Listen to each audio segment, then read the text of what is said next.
So our definition for a function says that a function is a relationship between input and output. Input is just your set of x values, output is your set of y values. Okay, you can think about it as independent and dependent. I can input anything I want, it is controlled on its own, but then the output depends on that. So input is independent or x, output is dependent or y. So a function is a relationship between input and output. In a function, there's exactly one output for each input.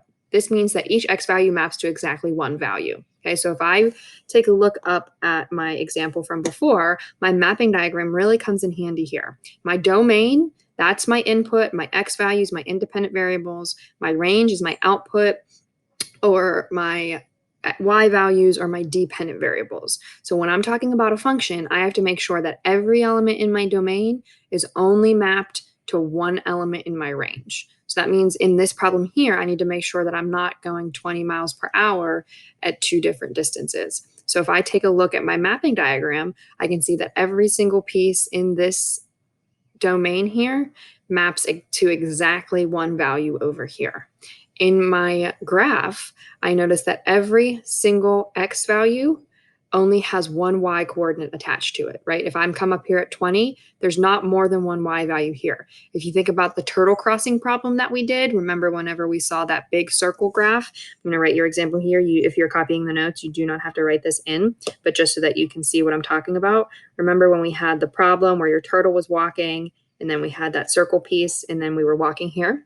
So a lot of us analyze that graph as saying, well, I had one turtle and then it split into two, or I had two turtles walking exactly the same and then they veered off into different paths. So this is an example of something that would not be a function, because if I'm talking about time, like we were with the turtles, if I have 4 seconds here, a lot of you, when you were working on this in Desmos, I typed in and asked you the question, well, what actually is happening at 4 seconds? How far away is the turtle? Is he at two places at once? So if we look here at 4 seconds, my turtle is, let's say, 2 meters, but then also up here, 4 meters. So that turtle is in two places at once. So anytime you have a situation like that where your x value is showing that you're in two places at once, or you're duplicating or you're multiplying, that is not a function.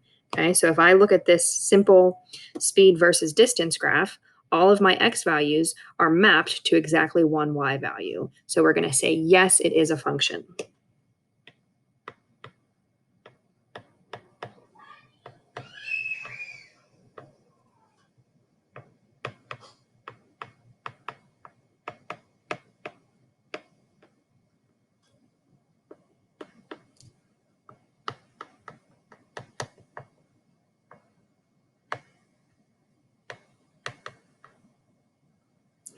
So again, a function means that you have a nice line, nothing overlaps, nothing is duplicating, nothing is multiplying. Everything on that x-axis is assigned to only one value on the y-axis. I can see that in the graph because I don't have any points on top of each other. I can see that in my mapping diagram because I have one arrow coming from every element in my domain to my range.